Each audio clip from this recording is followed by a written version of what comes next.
Paper leak मामले में देश भर में छात्रों का आंदोलन शुरू हो गया है और हर व्यक्ति उनके सहयोग के लिए तैयार है। और यह गलत भी नहीं है, क्योंकि कोई भी छात्रों के भविष्य के साथ खिलवाड़ नहीं करना चाहता और ना ही होना भी चाहिए, और सरकार भी इससे अवगत है। लेकिन अब इन सब कारणों से जो मैं देख रहा हूं, ऐसा लग रहा है कि मुद्दा अब भटक चुका है। अब मामला केवल छात्रों के परीक्षा पेपर के लीक होने तक ही नहीं रह गया, बल्कि इसने राजनीतिक रंग ले लिया है। हर व्यक्ति, चाहे वो राहुल गांधी हो, अरविंद केजरीवाल हो या कोई भी नेता लोग हो, छात्रों के पक्ष में आकर बड़े बड़े बयान दे रहे हैं, छात्रों को उकसा रहे हैं और छात्र उग्र भी हो रहे हैं। मेरा प्रश्न यह है कि क्या किसी ने कोई समाधान दिया? हर व्यक्ति छात्रों को उग्र होने की बात करता है। ये आंदोलन उग्र भी तब हुआ जब छात्रों ने बैरिकेडिंग तोड़नी शुरू की। ये जो नेता लोग थे उकसाते रहे, लेकिन ये पीछे रहते हैं, ये स्वयं आगे नहीं होते। छात्रों को उकसाया और ऑब्वियसली जब एक बैरिकेडिंग, दो बैरिकेडिंग, तीन बैरिकेडिंग तोड़ी जाएंगी तो सुरक्षा बल भी अपनी सरकारी संपत्ति या जिनकी सुरक्षा में वो तैनात हैं उसकी सुरक्षा के लिए कोई कदम तो उठाएंगे। जब तक यह आंदोलन जंतर मंतर में था तब तक बिल्कुल पीसफुल था। अब ये सारे कह रहे हैं कि छात्रों को मारना उचित नहीं है। हम भी कहते हैं कि छात्रों को मारना उचित नहीं है, लेकिन आप इन सब के आगे क्यों आ रहे हैं? छात्रों को अपने आंदोलन की बात क्यों नहीं कर रहे? क्या सारे अब जो मूल मुद्दा भटक के आ गया है वो है शिक्षा मंत्री के त्याग पत्र का। सभी चाहते हैं कि धर्मेंद्र प्रधान त्याग पत्र दे, तो क्या केवल यही मुद्दा, उससे समाधान हो जाएगा? बात होती है एक सिस्टम को सुधारने की, कोई समाधान देने की। कांग्रेस ने कितनी देर रूल किया है, केजरीवाल ने दिल्ली में रूल किया है, क्या इनके पास कोई समाधान नहीं है?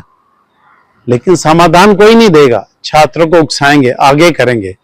वो लोग शिक्षा मंत्री का त्याग पत्र इसलिए चाहते हैं क्योंकि वर्षों से चल रहे जो मुगलों को ग्लोरीफाई किया जाता था, जो विदेशी आक्रांताओं को ग्लोरीफाई किया जाता था, लेकिन हमारे देश में जो स्वतंत्रता सेनानी थे, जिन्होंने देश के लिए बड़ी कुर्बानियां दी हैं, उनको कहीं भी जिक्र भी नहीं होता था।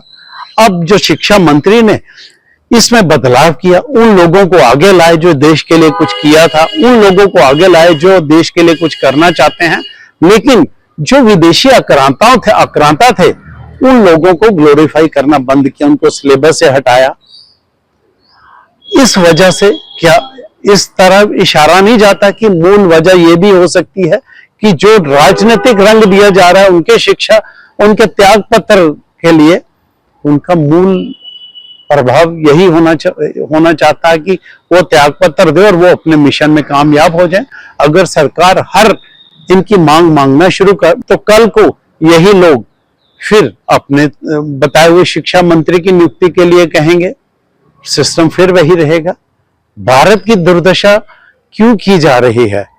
क्यों विद्यार्थी ये नहीं समझ रहे कि सरकार के समक्ष कोई समाधान लाएं?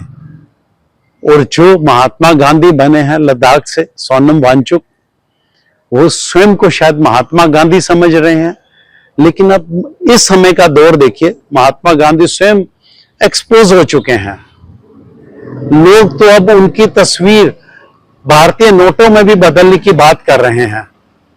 सोनम वांगचुक को ये क्यों नहीं लग रहा कि उनका इस्तेमाल किया जा रहा है? सोनम वांगचुक अगर इतने समझदार हैं लोगों की नजरों में, तो क्यों नहीं कोई समाधान लाते? त्याग पत्र दो, आंदोलन करेंगे, तब तक आंदोलन करेंगे जब तक ये शिक्षा मंत्री त्याग पत्र नहीं देते। इससे समाधान नहीं होगा। समाधान होगा अगर आप भी समाधान लाएंगे। तो मैं तो यही अपील करता हूं, विद्यार्थियों को भी यह समझना चाहिए कि इस आंदोलन को राजनीतिक रंग ना दें, कोई समाधान लाएं। भावुक होकर काम नहीं चलेगा। हम भी मानते हैं कि आपके साथ बुरा हुआ, पेपर लीक होना कोई अच्छी बात नहीं है, लेकिन क्या राजनीतिक लोग बिना समाधान के इसको सुलझा सकेंगे? वो सिर्फ छात्रों का भी इस्तेमाल कर रहे हैं, सोनम वांचुक का भी इस्तेमाल कर रहे हैं, और स्टेज पर ऐसे ऐसे लोग आ रहे हैं जिन्होंने देश के लिए कभी सोचा ही नहीं हो। देश आज आप देखिए, इस सरकार ने देश को कहां से कहां तक पहुंचा दिया है। जहां से हम असला बारूद बाहर से खरीदते थे, अब हम बाहर को बेच रहे हैं। तीसरी बड़ी इकोनॉमी बन चुके हैं। ये क्या ऐसा ही हो गया है? बिना सूझबूझ के हुआ है? इसके पीछे बड़े दिमाग चल रहे हैं, और जो विदेशी ताकतें हैं वो हमारे भारत को डीस्टेबलाइज करना चाहते हैं, और ये कुछ राजनीतिक दल उनके हाथों बिके हुए हैं। आप इन चीजों को समझिए, ये देश का भला नहीं चाह रहे। कोई जमाना था जब आपकी एज के ही शहीद भगत सिंह अपनी इस छोटी सी उम्र में देश के लिए फांसी के फंदे पर झूल गए थे। क्या उनको अपनी जान प्यारी नहीं थी, या उनके घर में नहीं थी?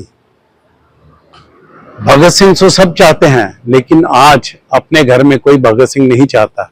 इसलिए ये जो राजनीतिक लोग हैं, आप लोगों को भटका रहे हैं। इनकी बातों पे मत आइए, आप समझिए इनकी साजिश को, और खुद अपना दिमाग लगाइए, कोई समाधान लाइए। सरकार सुन रही है, आपके हर समस्या का समाधान होगा, लेकिन जिस तरह से ये लोग आपको बहका रहे हैं, ये उचित नहीं है। आप समझदार लोग हैं, और देश का भविष्य है, और देश आप ही के हाथों में सुरक्षित है। और देश की प्रॉपर्टी का नुकसान करके आप किसका नुकसान कर रहे हैं? केवल और केवल अपना। इसलिए इन लोगों को समझो और इनसे दूर रहो।